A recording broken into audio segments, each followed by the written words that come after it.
Students, मैं ये आशा करता हूँ कि आपने मेरी पिछली वीडियो जो एंगल्स के ऊपर डिटेल में थी, 2 वीडियोस थी। एक में तो हमने ये जाना कि आखिर एंगल किस तरीके से बिहेव करते हैं और साइन थीटा की वैल्यू जो अभी तक आप रटते आ रहे थे, या कॉस थीटा की या टेन थीटा की, आखिर उसके पीछे ट्रिगो किस तरीके से केवल रटने का नहीं है, आप बाय प्रूफ उसको देख पाए इक्विलैटरल ट्रायंगल और राइट एंगल ट्रायंगल में लगा के। हमने अभी जस्ट पिछली वीडियो में ट्रिक भी जाना कि अगर हमें एंगल्स की वैल्यू याद नहीं हो रही है तो हम कैसे ट्रिक से याद कर सकते हैं। अगर हमारे चैनल पे नए हैं या जो बच्चे अभी देख रहे हैं, तो वो मेरी पिछली वाली वीडियोस ज़रूर देखें, क्योंकि एक तो पिछली एक्सरसाइज की भी डिस्कस की गई है और साथ में थ्योरीज, जो कि बहुत इंपॉर्टेंट है।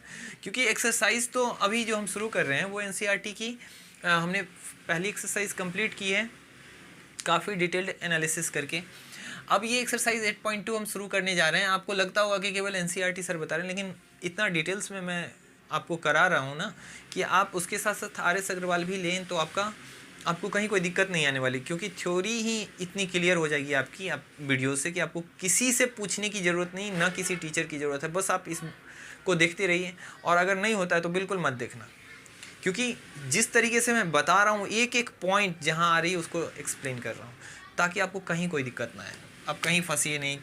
कहीं क्यों दिमाग में कहाँ क्यों उठेगा वो पहले ही मुझे पता चल जाता है कि बच्चों को कहाँ पे क्यों आएगा, और उसकी तुरंत सॉल्यूशंस मैं देने की कोशिश करता हूँ।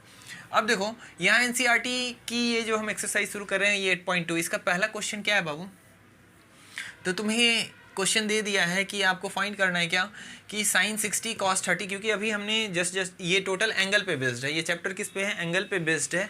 अब अभी तक हमने थ्योरी की थी, अब हम सॉल्यूशन करेंगे, उस पर प्रॉब्लम बनाएंगे और इसकी सॉल्यूशन निकालेंगे। तो देखो, पहला जो क्वेश्चन है, क्वेश्चन नंबर फर्स्ट का जो पहला क्वेश्चन है, उसमें हमें ये दिया हुआ है और इसे हमें सॉल्व करना है। तो चलो सॉल्व करते हैं, क्या दिक्कत है? चलो सॉल्व करो। साइन 60 की वैल्यू तुम्हें याद है ना, साइन 60 की value √3/2, very good.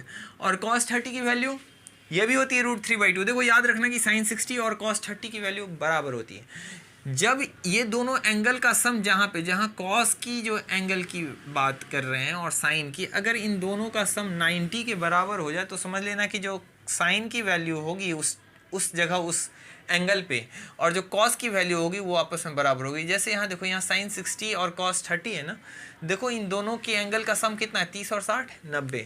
That means कि ये दोनों ही यहाँ पे बराबर वैल्यू देंगे। साइन 60 पर जो वैल्यू देगा वही कॉस 30 पे भी वैल्यू आएगी। यहाँ बीच में कोई साइन नहीं, मतलब गुना का साइन है। ये क्या हो जाएगा बाबू? ये भी हो जाएगा √3/2 प्लस। अब देखो साइन 30 है, फिर से देखो ये 30 और 60 की रेशियोज में आ गई। इन दोनों का सम कितना? 90। डैट मीन्स कि साइन 30, और ऐसे तो ये तो तुम याद करोगे तो तुम्हें पता ही होगा कि साइन 30 क्या होती है? 1/2। और कॉस 30 क्या होती है? √3/2। √3/2 नहीं, मैंने अभी कहा ना कि अगर इनका सम क्या हो, इनका सम 90 के बराबर हो जाए तो ये सेम वैल्यू देंगे। तो ये भी देखो, मैं कहीं कहीं पे जानबूझ के ऐसे लिखूंगा, लेकिन कौन सा बच्चे के मन में ये क्वेश्चन आता है सर ये आपने गलत किया, तब समझ में आएगा कि तुम लोगों ने क्या किया है, अच्छे से पढ़ाई की है। नहीं तो बस सर यस सर करते रहोगे तो बस हो गया। तो यहाँ पे देखो, यहाँ पे √3/2 नहीं होगी, यहाँ पे cos 60 की वैल्यू क्या आ जाएगी? ये भी होगी 1/2। समझ गया? अब देखो क्या करोगे, देखो √3 इंटू क्या होगा? √3 भाई क्या हो जाएगा? 2 इंटू 2 क्या हो जाएगा बाबू? इसको लो पहले लिखो, 1 इंटू 1 1, 2 इंटू 2। देखो अब यहाँ पे एक्सपोनेंट के एक रूल है, वो क्या है बाबू? देखो एक्सपोनेंट क्या कहता है कि अगर दो चीज़ सेम ही रूट के अंदर गुना में हो, जैसे a इंटू बी है, सेम रूट है ना। सेम रूट कहने का मतलब कि स्क्वायर रूट है तो स्क्वायर रूट ही, क्यूब रूट है तो क्यूब रूट ही। तो सेम रूट कहने का मतलब स्क्वायर रूट के ही अंदर दोनों है, तो दोनों को हम सेपरेटली ऐसे भी गुना करके लिख सकते हैं। तो इनका मतलब यही होगा। अगर इनको जैसे ऐसा समझो कि √6 है, तो कहीं इसको हम ऐसा भी लिख सकते हैं, 2 इंटू 3 भी लिख सकते हैं, और इसी को हम ऐसा लिख सकते हैं, क्या लिख सकते हैं? √2 इंटू √3। समझ गए? ये रूल है एक्सपोनेंट के रूल के अकॉर्डिंग, कि अगर सेम ही रूट के अंदर दो चीज़ गुना में है तो उन दोनों को सेपरेटली बाहर लिखा जा सकता है। ठीक है, उसी तरीके से अगर कोई सेम ही रूट के में हैं लेकिन अलग अलग है, जैसे सेम रूट, यहाँ मैं क्या कर रहा हूँ बाबू, ऐसा समझो ना, जैसे ये वाला जब हम बात कर रहे हैं ये 2 और यहाँ पे इंटू कर रहे हैं 3। ये जो रूट है ये क्या है? स्क्वायर रूट है। तो ये भी स्क्वायर रूट, ये भी स्क्वायर रूट, इसलिए ये सेम है। अब देखो होता क्या, अगर यही ऐसा हो जाता, समझो ये होता 2 और ये हो जाता और यहाँ पे 3 आ जाता, तो ये हो गया क्यूब रूट। देखो स्क्वायर रूट के लिए 2 लिखना नहीं पड़ता, जैसे यहाँ पे स्क्वायर का मतलब 2 होता है, यहाँ लेकिन स्क्वायर रूट है तो यहाँ पे 2 लिखना चाहिए, लेकिन 2 अंडरस्टूड होता है तो 2 यहाँ नहीं लिखते, ये अपने आप समझ में आ रहा है कि 2 है। लेकिन जैसे ही रूट बढ़ेगा तो क्यूब जैसे ही आएगा तो यहाँ मुझे दिखाना पड़ेगा। इसी तरीके से अगर 4 होगा √4 तो यहाँ पे मुझे क्या दिखाना होगा? 4 लिखना पड़ेगा, 5 लिखना पड़ेगा, ये दिखाना पड़ता है, लेकिन स्क्वायर नहीं दिखाना। अब देखो ये रूट और ये रूट आपस में डिफरेंट हो गए, तो अब अगर कोई ऐसा लिख दे 2 × 3 तो ये गलत, तब यहाँ पे नहीं होगा, क्योंकि रूल क्या कहता है? सेम रूट हो, यानी रूट की वैल्यू सेम हो। अगर स्क्वायर रूट है तो स्क्वायर रूट वाली ही टर्म होनी चाहिए, और वो भी गुना में, प्लस वाले पे काम नहीं करेगा, या माइनस पे, गुना या डिवाइड करेगा। या फिर अगर क्यूब रूट है तो क्यूब रूट ही हो तो भी चलेगा, लेकिन एक स्क्वायर रूट हो और एक क्यूब रूट हो और तुम ऐसा लिख दोगे तो ये रिजल्ट क्या दे देगा? गलत दे देगा। तो आप समझ गए कि मैं क्या कर रहा हूँ, सेम रूट वाली बात। चलो मैं इसको इरेज कर रहा हूँ बाबू। अब देखो यहाँ पे √3 × √3 अलग है, तो क्या इनको हम ऐसे लिख सकते हैं बाबू? 3 × 3 बाई 2 × 2 क्या हो जाएगा? 4, प्लस ये हो जाएगा 1/4। अब तुम्हें पता है कि रूट के अंदर जब दो चीज़ें गुना में होती हैं तो वो एक चीज़ें क्या आ जाती हैं? बाहर। तो ये आ जाएगा 3/4 प्लस ये क्या हो जाएगा? 1/4। अब तुम्हें पता है कि ये लाइक फ्रैक्शन है तो एलसीएम वही होने वाला है। यहाँ ऊपर में 3 + 1 4/4 बराबर 4 से 4 कट जाएंगे, 1 टाइम्स 1 आंसर। अब कुछ बच्चों को समझ में आ रहा होगा सर √3 × √3 तो डायरेक्ट 3 लिख सकते थे। बिल्कुल लिख सकते थे ना, तुम डायरेक्ट यहाँ से ये स्टेप पे आ सकते थे, यहाँ से इस स्टेप पे आ सकते थे। लेकिन जो बच्चे ये नहीं समझ पाएंगे कि ये 3 कैसे आ गया, उनके लिए ये स्टेप था बाबू। आप समझ रहे हैं कि √3 सेम रूट जब गुना होता है आपस में, देखो समझ लो तुम लोग भी बाबू, अगर सेम रूट आपस में गुना होता है तो क्या मतलब तो यही ना होगा फाइनली कि 2 × 2 हो गया इससे। अब ये क्या है? 2 आ जाएगा। तो अब ये वाला प्रोसेस स्किप तुम कर सकते हो कि अगर सेम ही चीज़ एक रूट में है और वही सेम चीज़ दूसरे रूट में है और आपस में गुना में है, तो तुम क्या कर सकते हो? उस चीज़ को विदाउट रूट लिख सकते हो। जैसे यहाँ पे √3 × √3 था तो प्रोसेस ये था एक्चुअली में, और फिर यहाँ से जब एक रूट के अंदर दो चीज़ें गुना में थी तो ये चीज़ था, लेकिन तुम ये प्रोसेस स्किप कर सकते हो। तो ये लेकिन जानना जरूरी था, इसलिए मैंने याद दिया। तुम यहाँ पे भी डायरेक्ट आ सकते हो अगर तुम जानते हो तो। अब ये वैल्यू 1 आ गई, यहाँ तक कोई दिक्कत? तो पहला क्वेश्चन आप लोग कर लिए, पहला क्वेश्चन करो, उतारो।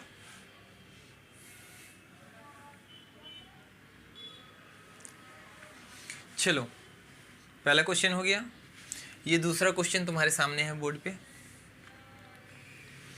देखो इसे तुम खुद से घर पे ट्राई किए। देखो जिन जिन से दूसरा क्वेश्चन नहीं बना उनके लिए, जिनसे बन गया वेरी गुड। कुछ नहीं करना था बाबू, यहाँ पे बस पिछले क्वेश्चन की तुलना में क्या आ गया, क्या डिफरेंसेस है। देखो तो यहाँ पे स्क्वायर बस दिख रहा है, देखो ये स्क्वायर। अब ये बच्चों को थोड़ा सा कंफ्यूज कर देता है कि ये स्क्वायर का क्या मतलब सर, केवल साइन पर स्क्वायर 8 डिग्री पर नहीं है क्या? क्या इसको ऐसा लिख दें? कुछ बच्चों को ऐसा लगेगा कि cos स्क्वायर 30 है तो क्या ऐसा है सर, cos स्क्वायर 30 की जगह पे क्या लिख दें? √3 ऐसा लिख देंगे? नहीं नहीं, ऐसा बिल्कुल मत लिखना। देखो बाबू ये जो यहाँ पे लिखा हुआ है, तुम जानते हो कि cos 30 की वैल्यू तो तुम्हें पता है, क्या पता है बाबू? तो होती है √3/2। लेकिन स्क्वायर आ जाता है तो तुम कंफ्यूज होता है, क्योंकि स्क्वायर तो ऐसा आ गया। देखो ट्रिगोनोमेट्री में क्या किया गया कि अगर इस पे होल स्क्वायर देना हो ना तो ऐसे नहीं दिखाते। जैसे cos थीटा है, मान लो यहाँ पे cos थीटा है, इस पे मुझे होल स्क्वायर देना है तो इसको रिप्रेजेंट किया जाता है cos स्क्वायर थीटा। ये यहाँ बीच में ये बीच में स्क्वायर दिया जाता है, समझ गए? ये स्क्वायर बीच में दे दिया जाता है और ये कंसीडर हो जाता है कि इस cos पे वो क्या है, स्क्वायर है। अब देखो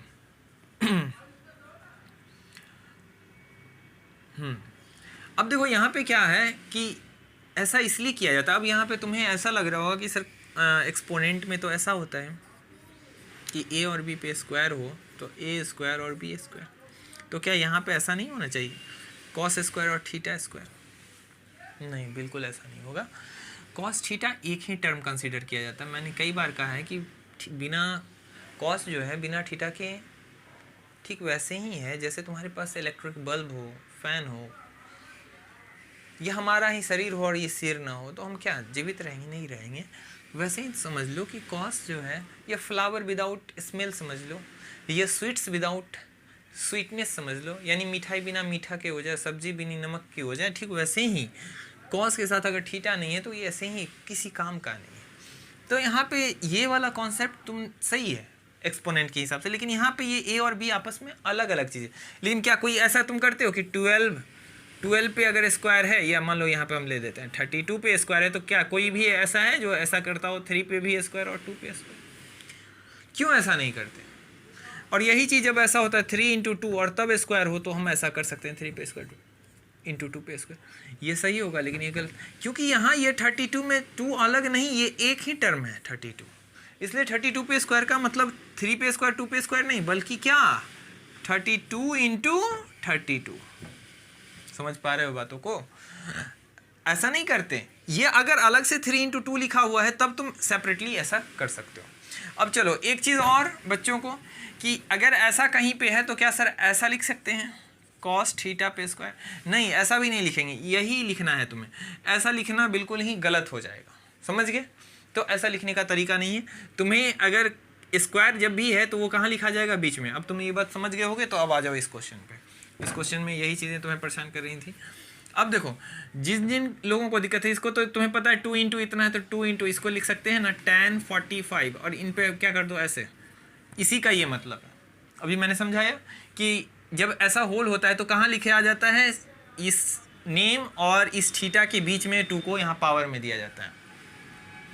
अब बताओ ये क्या हो गया? cos 30, और यहाँ पे क्या डाल देंगे बाबू? स्क्वायर। यही स्क्वायर को उठा के यहाँ डाल दी, क्योंकि यही चीज़ टूट के कैसी हो जाएगी? ऐसी, माइनस साइन 60, और इसी को क्या कर दी? ये स्क्वायर को यहाँ डाल दी। अब कोई दिक्कत? अब तुम्हें जिस चीज़ की वैल्यू पता है उसको डाल दो, अब क्या दिक्कत है? tan 45 तुम्हें पता है 1 होता है। अब चूंकि 1 पे क्या है? स्क्वायर, प्लस cos 30 कितना होता है? तो cos 30 होता है √3/2, उस पर क्या करो? स्क्वायर। साइन 60 कितना होता है? तो ये भी होता है √3/2 स्क्वायर, क्योंकि साइन 60 की जगह हमने ये वैल्यू रख दी। अब इसके ऊपर स्क्वायर है तो ये पूरे के ऊपर स्क्वायर रहेगा। अब इसको तोड़ दो, 1 का स्क्वायर 1 कुछ भी नहीं होता, तो 2 इंटू 1 प्लस रूट का भी हमने देखा कि किसी भी रूट का स्क्वायर करने का बाबू, अगर √3 का स्क्वायर हम करेंगे तो मतलब क्या आ जाएगा? 3। कैसे आया? क्योंकि सेम रूट 2 बार गुना होगा ना। और अभी मैंने सीखा है कि सेम रूट अगर 2 बार गुना हो तो हम सीधे लिख सकते हैं। क्या कारण था इसके पीछे? तो सेम रूट में हो तो ऐसा लिख सकते हैं, और ये 2 बार सेम रूट में गुना हो तो एक बाहर आ जाता है। अब उतना बड़ा प्रोसेस हम यहाँ नहीं करेंगे। याद रखो कि रूट पर अगर जैसे ही स्क्वायर रूट है ना ये, तो इस पर स्क्वायर जैसे ही आएगा तो वो क्या होगा बाबू? ऊपर 3, और ये क्या आ जाएगा? नीचे 2 का स्क्वायर कितना हो जाएगा? नहीं तो तुम समझ ही लो, ये इसका स्क्वायर और ये क्या हो जाएगा? इसका स्क्वायर। देखो एक्सपोनेंट का ये भी रूल है कि अगर a/b इन पे स्क्वायर हो तो इसको हम तोड़ के क्या लिख सकते हैं? a²/b²। तो ये स्क्वायर दोनों पे टूट गया, माइनस। जो इस स्टेप को स्किप कर सकते हैं वो स्किप कर देंगे, जो नहीं समझ पाते हैं उनके लिए ये है। अब 2 इंटू 1 इंटू क्या हो जाएगा? 2 प्लस। अब बताओ √3, अब अभी मैंने बताया ना कि रूट पर जब स्क्वायर करते हैं तो क्या आ जाता है? रिजल्ट हमारे पास सिंगल बिना रूट के आ जाता है, तो क्या आ जाएगा? 3। कैसे आता है वो प्रोसेस तुमने देखा ही है। बाई में क्या? 2 का स्क्वायर 4, माइनस यहाँ बताओ बाबू क्या होगा? तो 3 फिर से आ जाएगा, √3 है उस पर स्क्वायर है तो रूट गायब, और 2 का स्क्वायर 4। देखो बाबू ये सेम, ये एक चीज़ है, ये एक चीज़, दोनों सेम है, और एक प्लस में है एक माइनस में। तुम जानते हो ना कि अगर 2 - 2 हो तो क्या रिजल्ट आता है? 0। क्यों? क्योंकि ये भी 2 है, ये भी 2 है, ये माइनस में और ये किस में है? प्लस में। तो प्लस माइनस मिला के सेम क्वांटिटी अगर प्लस में भी हो और माइनस में भी तो 0 रिजल्ट देती है। ठीक वैसे ही 3/4 ये भी है, 3/4 ये भी है, लेकिन इसके आगे क्या है? माइनस है। इसके आगे क्या है? प्लस है। तो सेम ही क्वांटिटी जब एक प्लस में हो एक माइनस में तो घट के क्या रिजल्ट दे देती है? 0। अब यहाँ केवल क्या बच गया? 2। तो बताओ 2, और यहाँ पे रिजल्ट में इन दोनों के जगह पे बच गया हमारे पास 0, तो बताओ क्या आ जाएगा आंसर? 2 आ जाएगा। समझ गया? चलो इसको उतारो।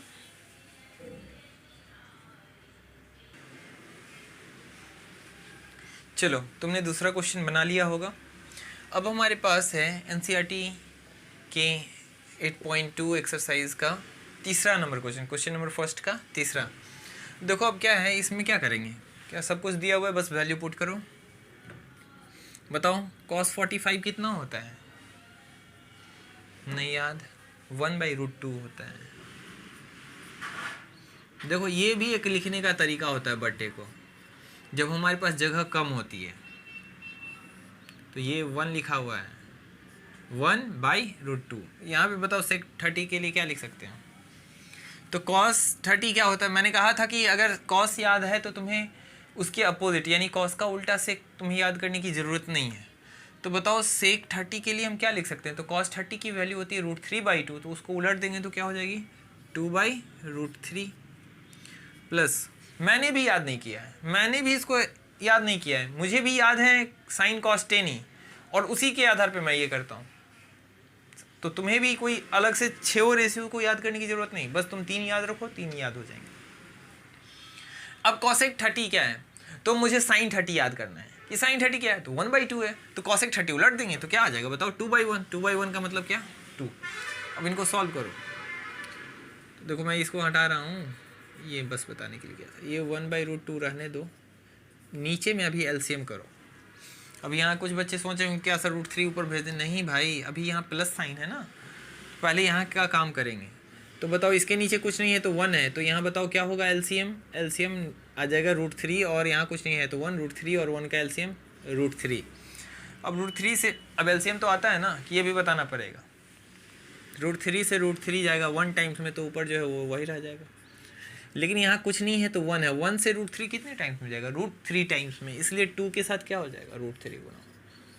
देखो जो बच्चे को फिर भी बहुत दिक्कत लग रहा है तो वो एक चीज़ समझ लेंगे कि जब भी इस तरीके का केस आएगा कि एक न्यूमरेटर और डिनोमिनेटर दिया और साथ में जो एक चीज़ हो वो बिना किसी न्यूमरेटर और डिनोमिनेटर के हो, यानी उसमें डिनोमिनेटर नहीं हो, न्यूमरेटर हो केवल, तो तुम याद रखना कि अगले स्टेप में जो एक का डिनोमिनेटर है वही पूरा का पूरा एलसीएम हो जाएगा, और इसके ऊपर जो चीज़ है वो वैसे की वैसी ही रह जाएंगी। लेकिन यहाँ पे प्लस साइन है तो प्लस, माइनस है तो माइनस है, हम डाल देंगे, और जो चीज़ यहाँ बच रही है उनके साथ ये वाला क्या हो जाएगा? गुना हो जाएगा। अब इससे सिंपल क्या बता? चलो अब देखो कुछ जुट रहा है या घट रहा है? कुछ भी जुटने वाला नहीं है, घटने वाला नहीं है। तो अब देखो ऊपर में है 1/√2, नीचे में है 2 + √3/√3। अब देखो ऊपर का जो डिनोमिनेटर है वो नीचे वाले के साथ मल्टीप्लिकेशन में आता है, और नीचे वाला का डिनोमिनेटर कहाँ चला जाता है? ऊपर। अगर तुम नहीं समझ पाते हो तो देखो मैं इसको ऐसे लिख देता हूँ। वैसे ये काम डायरेक्ट किया जा सकता है, जो डायरेक्ट कर सकते हैं वो कर लें, लेकिन जो नहीं समझ रहे हैं उनके लिए मैं लिख दे रहा हूँ। देखो ये ऐसा है, और वो ये जो डिवाइड का साइन उसको मैंने ऐसे तोड़ दिया। अब बताओ ये क्या लिखे हुए हैं? 2 + 2√3 क्या √3, ये समझाने के लिए है। ये स्टेप तुम स्किप कर सकते हो, ये बस समझो। देखो ये ऐसा होता है, ये 1/√2। अब जब डिवाइड का साइन हम गुना में करते हैं तो ये चीज़ें उलट जाती हैं, तो ये √3 ऊपर चला जाता है, 2 + 2√3, ये समझ गए? अब यही चीज़ कुछ बच्चे इसको डायरेक्ट लिखते, यहीं से कुछ जो समझदार बच्चे थे वो डायरेक्ट यहाँ से यही स्टेप लिखते। ऊपर में क्या लिखते? √3, नीचे में लिखते √2, और यहाँ ब्रैकेट में, बच्चों ब्रैकेट देना मत भूलना, क्योंकि यहाँ पे 2 टर्म है ना, प्लस साइन है ना केवल। तुम अब कुछ बच्चे क्या करेंगे? √2 इंटू क्या लिख देंगे? 2 + 2√3, तो गलत हो जाएगा, क्योंकि यहाँ √2 से केवल 2 को ही गुना हुआ, लेकिन जबकि √2 से इन सबको गुना है ना। तो तुम्हें यहाँ क्या करना है? ब्रैकेट ले लेना है। जब भी ऐसा केस आए, जब भी 2 से अधिक टर्म, 1 से अधिक टर्म हो, तो तुम ब्रैकेट ले लो, गलती नहीं होगी कभी भी। अब समझ गए? तो यहाँ से डायरेक्ट इस स्टेप पे आया जा सकता है, लेकिन जो बच्चे नहीं समझ पा रहे थे कि आखिर यहाँ से इस स्टेप पे कैसे आते हैं, उनके लिए मैंने ये बताया कि ये जो डिवाइड का साइन है उसको डिवाइड साइन में डालो, और ये ध्यान रखो कि जब डिवाइड को मल्टीप्लिकेशन में बदलते हैं तो अब कुछ बच्चों को ये भी कन्फ्यूज़न होगा कि क्या सर ये वाला नहीं पलटेगा? नहीं, जिसके आगे डिवाइड है, जैसे इसके आगे है ना डिवाइड, इसके आगे क्या है? प्लस साइन, तो आगे वाला ही साइन उसका होता है। जैसे कि अगर मान लो 2 - 3 है, प्लस क्या है? 4 है, तो कुछ बच्चों को लगता होगा 3 का कौन सा साइन लें, माइनस वाला लें कि प्लस वाला? तो हमेशा ध्यान रखना अगला जो साइन होता है वही उस अंक का साइन होगा। तो जैसे इस 3 की वैल्यू क्या होगी? +3 या -3? -3, क्योंकि 3 के आगे कौन सा है? माइनस है। इधर वाले को आगे नहीं, ऐसा आगे मत समझना। जब हम ऐसे लिखे हुए हैं तो 3 के जो इस साइड में जो भाग है हमारा लेफ्ट साइड, 3 के लेफ्ट में जो पार्ट है वही क्या होगा? उसका साइन होगा। 3 का लेफ्ट जो साइन होगा वही साइन हमेशा होगा। ठीक उसी तरीके से इस पूरे का साइन, इसका लेफ्ट कौन सा है? डिवाइड, तो यही पलटेगा, ये नहीं पलटेगा। समझ गए ना इस फर्क को, कि जिस डिवाइड के साइन के बाद जो चीज़ें आ रही हैं, जैसे इसके बाद ये चीज़ें आ रही हैं ना, तो ये डिवाइड का साइन इस पे काम कर रहा है। तो डिवाइड जब मल्टीप्लिकेशन में बदलेगा तो केवल ये डिवाइड के बाद वाली चीज़ पलटेंगी, पहले वाला चीज़ जैसे 1/√2 था वैसा ही रहेगा। ठीक है, चलो अब यहाँ पे हम बात कर रहे हैं क्या, ये देखो अब इसको आगे सॉल्व होगा क्या, आगे सॉल्व नहीं होगा। लेकिन बच्चों डिनोमिनेटर में हम रूट नहीं रखते हैं, डिनोमिनेटर में रूट नहीं रखा जाता। अब पूछोगे क्यों नहीं रखा जाता, ऐसा यहाँ क्यों का कोई मतलब नहीं है, बस एक तरीके से कि मैथ्स में हम क्या करते हैं कि रूट को हम ऊपर रहे तो ठीक है, लेकिन नीचे रहे तो हम उसको क्या करते हैं, रेशनलाइज करते हैं। यहाँ पे एक मेथड होता है रेशनलाइज। रेशनलाइज क्या होता है, जो बच्चे नहीं जानते उनको वो समझ लें। जैसे बाबू अगर नीचे में क्या है 1/√2 है, अब मैंने कहा कि रूट को नीचे नहीं रखते, तो हम क्या करते हैं इस केस में, जो चीज़ नीचे है सेम चीज़ से ऊपर और नीचे क्या कर देते हैं, गुना कर देते हैं। अब देखो सेम चीज़ से करने का मतलब ये होता है, इनको हम काट देंगे तो क्या वैल्यू दे देगा 1, तो कोई फ़र्क तो पड़ने वाला नहीं है। अब देखो ऊपर में आ जाएगा इस हिसाब से √2, और तुम्हें अभी पता है कि सेम रूट से गुना हो तो रूट गायब, तो 2। अब देखो नीचे में केवल 2 आ गया ना, अब तुम इसको आंसर लिख दो, समझ गए। तो यहाँ नीचे से रूट गायब करना है, तो रूट गायब करने की एक तरीका है, एक प्रोसेस समझ लो कि रूट को किस तरीके से गायब किया जाए, उसके लिए एक प्रोसेस है। अब देखो जब चीज़ें यहाँ पे 2 टर्म में हो, जैसे इसको हम तोड़ देंगे, अभी गुना करना होगा नीचे, तो ऊपर में है √3, नीचे गुना करेंगे तो क्या आ जाएगा रिजल्ट, एक जगह आ जाएगा 2√2 प्लस एक जगह आ जाएगा 2√3 इंटू √2। इसको सॉल्व करोगे तो √3 बाई क्या आ जाएगा बाबू, तो 2√2 प्लस 2। अब देखो ये भी है स्क्वायर रूट, ये भी है स्क्वायर रूट, तो सेम रूट के अंदर 3 इंटू 2 लिख सकते हैं। अब उतना हम कितना लिखेंगे, तुम समझ लो कि ये 3 और 2 आपस में गुना हो गया, और ये यहाँ क्या लिखा गया है 6। यहाँ तक कोई दिक्कत किसी को, अगर कोई दिक्कत नहीं है तो हम आगे बढ़ें। चलो आगे बढ़ते हैं। तो अब यहाँ पे देखो यहाँ तक इतना काम हो गया। अब हमें क्या करना है, जब अभी तो हमने देखा कि सिंगल चीज़ जब हो तो रैशनलाइज कैसे करते हैं, लेकिन अगर मान लो नीचे कोई चीज़ प्लस माइनस में आ जाए, जैसे मान लो √2 माइनस √3 माइनस √2 हो, या √3 प्लस √2, और हमें इसको हटाना हो, तब क्या करेंगे, तो हम एक फार्मूला का सहारा लेते हैं। मैंने ये फार्मूला एक बार और डिस्कस की थी, तुम ये याद रखना कि a² माइनस b² होता है a plus B into a minus B. अभी इसी का यूज़ हम करेंगे। तो जब अगर 2 टर्म्स हो नीचे रूट में, जिसमें बीच में प्लस या माइनस हो, तब उस कंडीशन में इनके बीच का साइन जो होगा उसको हम बदल के गुना करेंगे। यानी बीच में प्लस है ना, तो हम यहाँ माइनस साइन रख के करेंगे। देखो हमने क्या किया है, यहाँ बीच में प्लस था तो हमने क्या कर दिया बाबू, माइनस। और सेम चीज़ हमेशा ये याद रखना, ये हम अपने मन से करें इसलिए सेम चीज़ से ऊपर नीचे करें, क्योंकि ये पूरा का पूरा बराबर है, कट के क्या वैल्यू दे देगा 1। देखो ना, ये पूरा कट नहीं जाएगा, ये सेम ही चीज़ है, ये पूरा का पूरा सेम चीज़ कट जाएगा। लेकिन अभी हमें काटना नहीं है, इसको काटना नहीं है, तुम समझो ये कटा हुआ नहीं है। ये मैंने ये बताया कि इससे कोई फ़र्क नहीं पड़ता है, इसलिए ये किया गया है। ये इस सम पे कोई इफेक्ट नहीं डालेगा।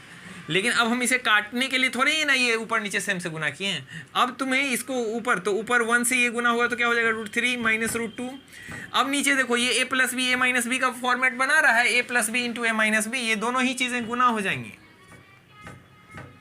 तो जब गुना होंगी तो क्या रिजल्ट देता है, जब a plus B into a minus B होती है तो रिजल्ट आता है a² प्लस b²। यहाँ a की जगह √3 है तो √3 का स्क्वायर, हाँ a² क्या रिजल्ट आता है बाबू, a² माइनस b²। तो √3 का स्क्वायर और माइनस किसका स्क्वायर करेंगे, √2 का स्क्वायर करेंगे, क्योंकि a plus B into a minus B का फॉर्मेट बना रहा है ना। अब बताओ यहाँ से ऊपर वाला जो है वो तो वैसे ही रह जाएगा, ऊपर में यहाँ देखो √3 माइनस √2 तो रह ही जाएगा। नीचे √3 का स्क्वायर तुम जानते हो कि जब स्क्वायर करते हैं स्क्वायर रूट के ऊपर तो रूट गायब हो जाता है, तो यहाँ 3 बच जाएगा और यहाँ √2 का स्क्वायर में 2 बच जाएगा। अब बताओ रिजल्ट क्या आ जाएंगे, देखो मेरे पास जगह नहीं है, हम उल्टा आ रहे हैं यहाँ से अगर आगे हम बढ़ेंगे तो क्या आ जाएगा, √3 माइनस √2 और 3 में से 2 चला जाएगा तो बताओ कितना होगा 1 को लिखते नहीं। देखो यहाँ से फिर हम आगे बढ़ रहे हैं, ये नहीं कहना कि सर ये तो मुस्लिम वाला स्टाइल हो गया, पीछे से इधर आप लिख रहे हैं। देखो मेरे पास जगह नहीं है बाबू, इसलिए ऐसा करें। तुम बस कंसीडर, मैं ये तुम्हें कॉन्सेप्ट दे रहा हूँ कि ऐसा कैसे होता है। जो बच्चे रैशनलाइज नहीं जानते हैं उनके लिए प्रॉब्लम तो हमारा ये है, ये बस अभी समझाने के लिए था। तो बताओ यहाँ से √3 माइनस √2 बच गया। तो हमारे पास अगर ये वाला टर्म था हमारे पास 1/√3 प्लस √2, तो मैंने कहा कि डिनोमिनेटर में हम रूट को हटाने की कोशिश करते हैं और वो मेथड क्या कहलाता है, रैशनलाइजेशन। तो रैशनलाइजेशन में हम क्या करते हैं, अगर नीचे में हमारे पास कोई साइन आ जाता है प्लस या माइनस, तो जो साइन होता है उसके अपोजिट वाले साइन को रख के सेम ही टर्म रहेगा, लेकिन बीच का साइन हम क्या करेंगे, अपोजिट कर देंगे। यानी कि ये प्लस होगा तो हम क्या कर देंगे, माइनस। अगर यहाँ माइनस होता तो हम क्या कर देते, प्लस कर देते। लेकिन यहाँ जो चीज़ लेंगे वही से ऊपर और नीचे गुना करेंगे, ताकि उनको कट की वैल्यू 1 आ जाए, तो हमारे इस फ्रैक्शन पे कोई फर्क ना पड़े। अब फिर जब हम क्रॉस ये मल्टीप्लिकेशन करेंगे, फाइनली हमारे पास डिनोमिनेटर में एक आ जाएगा प्लस फॉर्मेट में, एक माइनस में, ये फॉर्मूला लग जाएगी, सेपरेटली आ जाएगा a square minus B square, जिस वजह से नीचे का रूट क्या हो जाएगा, गायब हो जाएगा। तो यही प्रोसेस हम करते हैं। अब देखो अभी वही प्रोसेस होने वाली है। इस क्वेश्चन में अक्सर बच्चे यहीं फंस जाते हैं कि आगे क्या होगा। तो अब देखो यहाँ पे तुम भी बनाए होगे, जिन्होंने भी ये बनाया है, तो यहाँ समझो किसी किसी का आंसर नहीं आ रहा होगा, आंसर ही नहीं आ रहा है भाई, कैसे नहीं आ रहा है। तो यहाँ देखो तुमने ये प्रोसेस सही से नहीं किया होगा। अब यहाँ पे हमें रेशनलाइज करना है, तो देखो मैं छोटा छोटा लिखूँगा, तुम समझ लेना। ये है √3, ये 2√2 + 2√6 है ना, यही चीज़। अब हम गुना करेंगे, क्योंकि नीचे में रूट आ गया और कुछ रूट से निकलेगा नहीं, क्योंकि ना तो 2 रूट से निकल सकता है, ना ही 6, क्योंकि 6 को हम लिखते हैं क्या, 2 × 3। तो अब चलो माइनस वाले से यहाँ गुना कर दे रहे हैं। तो बताओ ये सेम ही रहेगा, ये वाला चीज़ सेम ही, ये भी सेम ही, बस बीच का साइन बदलेगा। तो प्लस की जगह माइनस, अभी मैंने कहा, और जो चीज़ लिए हैं ऊपर वही चीज़ नीचे भी। तो 2√2 माइनस क्या, 2√6। ये रूट है बाबू, समझ गए, इसको आर मत समझ लेना, ये रूट है। अब देखो ऊपर क्या आएगा, तो ऊपर आ जाएगा √3, ये रूट है, √3 इंटू क्या जो है उसको लिख दो माइनस। अभी मैंने समझाया कि जब भी ऐसा हो, गुना करें, एक टर्म हो और इधर 2 टर्म हो, तो हम क्या कर लेते हैं, ब्रैकेट लगा लेते हैं। तो यहाँ देखो ब्रैकेट लगा ले के ही गुना करना, तो यहाँ क्या हो जाएगा 2√6। ऊपर तो ऐसे ही रहने दो, लेकिन नीचे देखो ये क्या बनाएगा बाबू, a + b और a - b। तो बताओ क्या होगा, a का स्क्वायर होगा तो 2√2 का स्क्वायर। और फॉर्मूला के अकॉर्डिंग क्या होता है, जब ऐसा कंडीशन हो तो फॉर्मूला में ये यहाँ बीच में माइनस आना चाहिए, तो माइनस, ये माइनस आएगा। उसके बाद अब b की जगह क्या है, ये देखो, ये a की जगह हुआ, ये b की जगह, b की जगह क्या है बाबू, तो 2√6, इसका क्या होगा, स्क्वायर होगा। अब चलो इसको सॉल्व करो, ऊपर वाली चीज़ों को गुना कर दो तो सबको। तो देखो गुना जब करेंगे तो 2√2 × √3 होगा, फिर माइनस 2√6 इंटू क्या होगा, √3 होगा, बाई, यहाँ पे देखो स्क्वायर करेंगे तो क्या हो जाएगा। देखो एक्सपोनेंट का एक और रूल क्या, अभी यही रूल पे डिस्कस किए थे कि जब ऐसा 2 टर्म होता है अलग अलग, तो दोनों पे स्क्वायर सेपरेट हो जाता है। तो देखो कहीं भी अगर 2√2 है, कुछ भी है, तो रूट वाला टर्म और ये टर्म एक टर्म नहीं माना जाता, ये इसको हम ऐसा लिखते हैं 2 × √2 ही इसका मतलब होता है। तो जब अगर इन पे स्क्वायर होगा तो क्या हो जाएगा बाबू, 2 पे भी स्क्वायर होगा और √2 पे भी अलग से स्क्वायर होगा। तो ठीक यहाँ भी वही काम हम करने वाले हैं। यहाँ पे 2√2 पे स्क्वायर है, तो ये इसका मतलब 2 पे भी स्क्वायर है, और ये √2 पे भी क्या है, अलग से स्क्वायर है, समझ गए।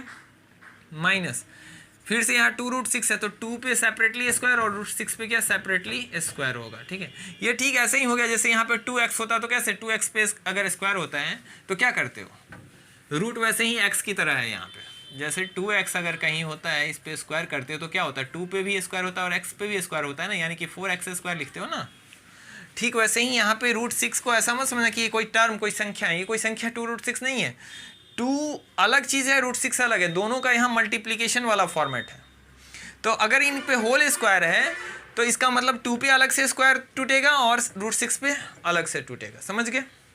चलो अब तुमने अगर ऊपर वाले उतार लिए हैं तो मैं उसको इरेज कर रहा हूँ।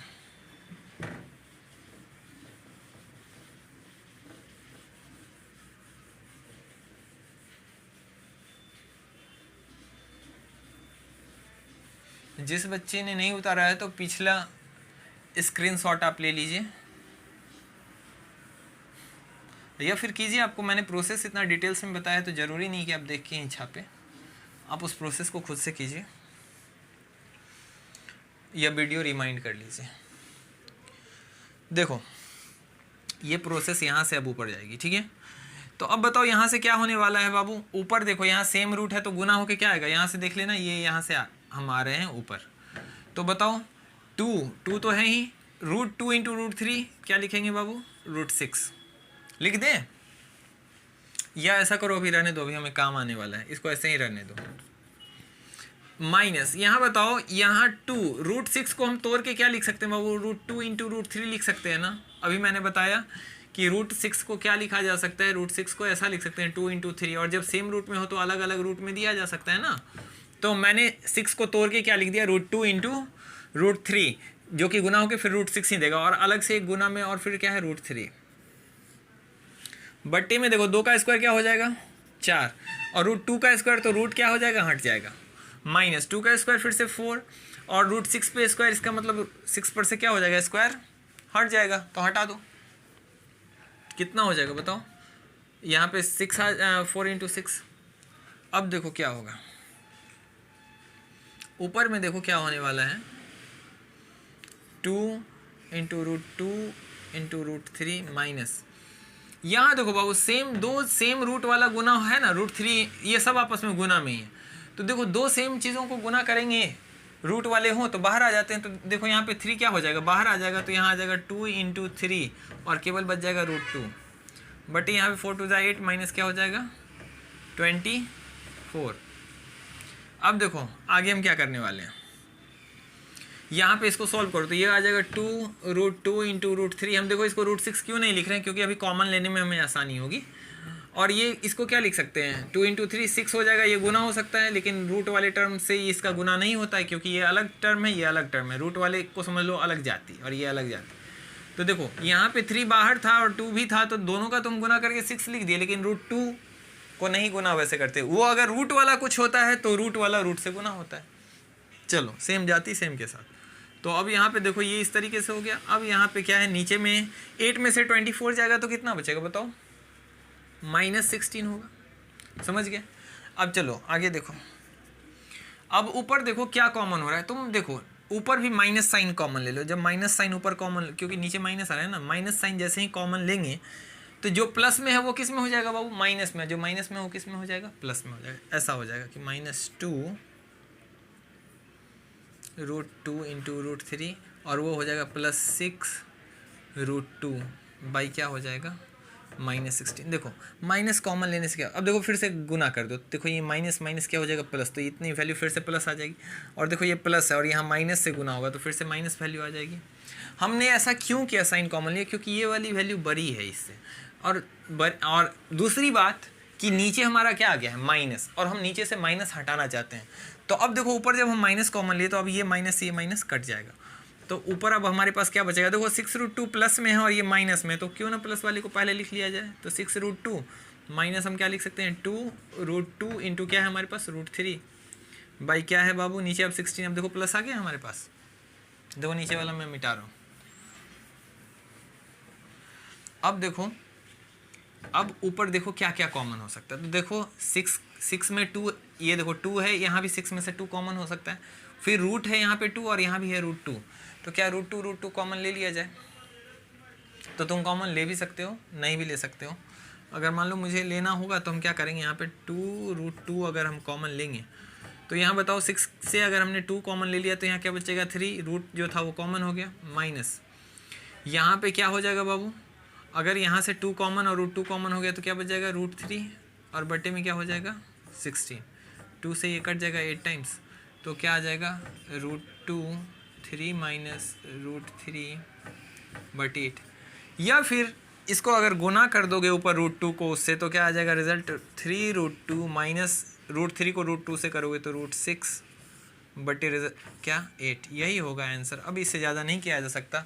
हमारा मेन मकसद था, देखो आंसर तो हम यहाँ भी बोल देते हैं, ओ वो तो मम्मी ठीक है, लेकिन चूंकि नीचे रूट नहीं रख सकते इसीलिए हमें रूट को हटाना पड़ा, और उसके लिए हमने रेशनलाइज़ किया। फिर रेशनलाइज़ करने के बाद हमें सबको सॉल्व करना पड़ा। अब हमारा नीचे से रूट हट गया, बस काम ख़त्म, क्योंकि ऊपर ये परफेक्ट तो है नहीं, इनको हम नहीं निकाल सकते। चलो आज के लिए इतना ही, अब मिलेंगे हम नेक्स्ट वीडियो में।